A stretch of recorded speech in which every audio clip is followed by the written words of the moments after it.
Canada's Prime Minister announced that he'll resign from the post that he's held for a decade. Channel 2's Dave McKinley has the latest on this power shift for our neighbors to the north. Dave? Mary Alice, this wasn't a big surprise. There's been rising discontent over Justin Trudeau's leadership. Every bone in my body has always told me to fight because I care deeply about Canadians. But in the end, they didn't care much for him.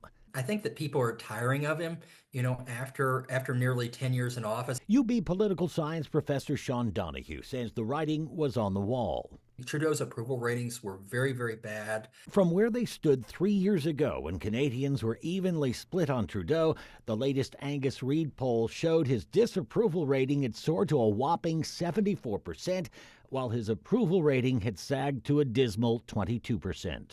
And if you look at it, Justin Trudeau is extremely even more unpopular than Joe Biden ever thought about being in the United States. For many of the same reasons, including the soaring cost of living and rising inflation. Trudeau's resignation means his Liberal Party can appoint an interim prime minister to lead the country until the fall elections and possibly give them a fighting chance to rebuild support among Canadians.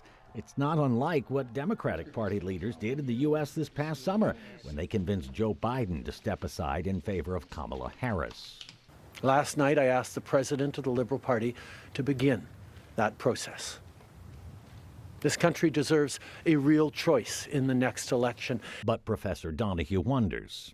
It might be that some people that might be interested in it might not run because given the Liberal Party standing, it almost would be like, do you want to be the person that's taking over the Titanic about the time that it's about to sink? In a statement on Truth Social, incoming U.S. President Donald Trump reacted by saying the United States can no longer suffer the massive trade deficits and subsidies that Canada needs to stay afloat. Justin Trudeau knew this and resigned. On your side in the studio, Dave McKinley, Channel 2 News. Dave.